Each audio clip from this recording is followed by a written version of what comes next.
முன்னாள் பிரதமர் மன்மோகன் சிங்கின் இறுதி ஊர்வலம் நடைபெற்றுக் கொண்டிருக்கிறது. இந்த நேரத்தில் தங்களுடைய கருத்துக்களை பகிர்ந்து கொள்வதற்காக இணைந்திருக்கிறார் முன்னாள் எம்பி திரு திருநாவுக்கரசு அவர்கள். திருநாவுக்கரசு, வணக்கம்.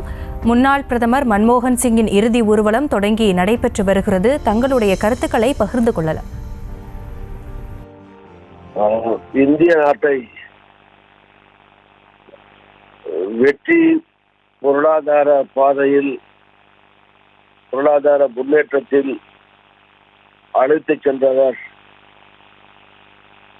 இந்திய நாட்டுக்கு பெருமை சேர்த்தவர் இன்றைக்கு இறுதி ஊர்வலமாக அழைத்துச் செல்லப்படுகிறார்.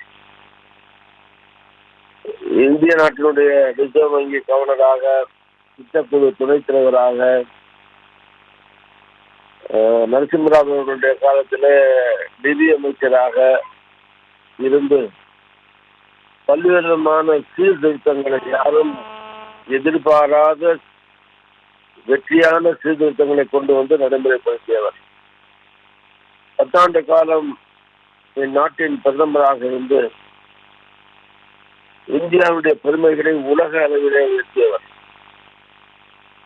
இந்தியாவில் இருக்கிற பொருளாதார மேதைகளில் தலை சிறந்தவர் மட்டுமல்ல, உலக அளவிலான மிகச்சிறந்த பொருளாதார விற்பனர்களில், அறிஞர்களில் டாக்டர் மன்மோகன் சிங் அவர்களும் ஒருவர். ஆனால் உலக நாடுகள் முழுவதிலும் மதிக்கப்பட்டவர். அமெரிக்காவோ, இங்கிலாந்தோ, ஜப்பானோ, உலகத்தினுடைய நாடுகள், முன்னேறிய நாடுகள், ரஷ்யா, சீனா, எல்லா நாடுகளும் நாட்டிலே இருக்கிற பொருளாதார நிபுணர்கள், விற்பனர்கள் வியந்து பார்த்து பாராட்டிய ஒரு மாபெரும் பொருளாதார நிபுணர்.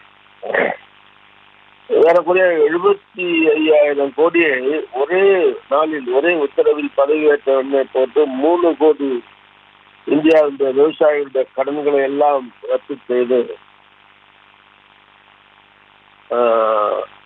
கடனிலே வாழ்ந்து கஷ்டத்தில் இருந்த இந்திய விவசாய பெருங்குடி மக்களை கடனில் இருந்து விடுவித்தவர்.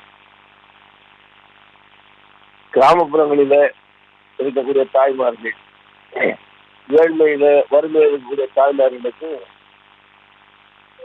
கிராமப்புறங்களிலே வேலைவாய்ப்பு திட்டத்தை உருவாக்குவதற்காக மகளிருக்கென்று மகாத்மா காந்தி கிராமப்புற வேலைவாய்ப்பு திட்டம் என்பதை கொண்டு வந்து இன்றைக்கு எல்லா கிராமங்களிலேயும்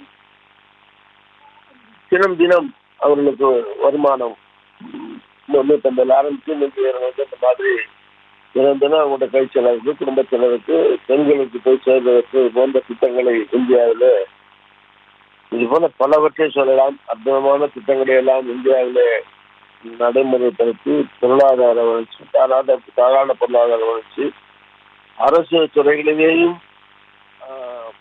தொழில் வளர்ச்சி, தனியார் துறையிலேயும் தொழில் வளர்ச்சி, இப்படி வேலை வாய்ப்புகள் உருவாகவும், இந்தியாவிலே ஏழ்மையை போக்கவும், ஏழை எளிய மக்கள் நடுத்தர மக்களாக உயர, நடுத்தர மக்கள் மேலும் பசுமையானவர்களாக உயர திட்டமிட்டு இன்க்ளூசிவ் குரோத் என்றார்கள், இன்க்ளூசிவ் டெவலப்மெண்ட் என்றார்கள். அனைத்து தரப்பு மக்களையும் உள்ளடக்கிய ஒரு பொருளாதார முன்னேற்ற திட்டத்தை செயல்படுத்தி இந்தியாவுக்கு பெருமை சேர்த்த மாமனிதர் அவர்.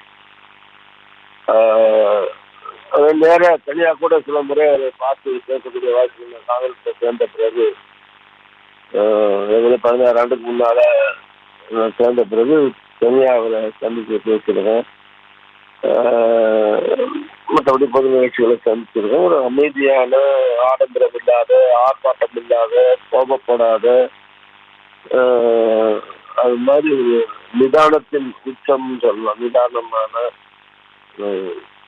மிகப்பெரிய சிந்தனையாளர், அறிவாற்றல் இருந்தவர், ஆட்சியல் ஞானி. அதிகமாக கட்சி கொடியேற்றி போய் கட்சி நடத்தியவர் அல்ல. திடீர்னு அதிகாரத்திலிருந்து, ஆட்சியிலிருந்து வந்தவர், அரசியலுக்கு வந்தவர்.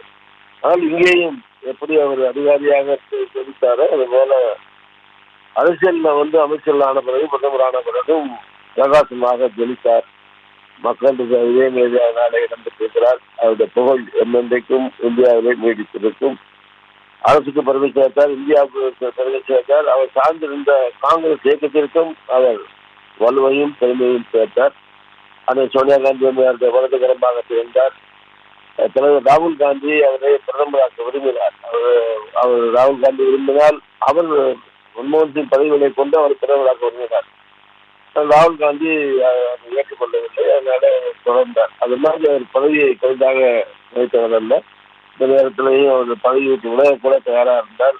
ராகுல் காந்திக்கு கொடுத்துட்டு அவர் விளைக்கிற தயாராக இருந்தார். அது மாதிரி ஒரு அற்புதமான மனிதர் அவர். அவருடைய புகழ் டாக்டர் மன்மோகன் சிங் அவருடைய புகழ் என்றும் வாழ்க்கையில அது இந்த நேரத்தில் அவருடைய புகழ் வாழ்க்கை என்று பிரார்த்திக்கிறேன்.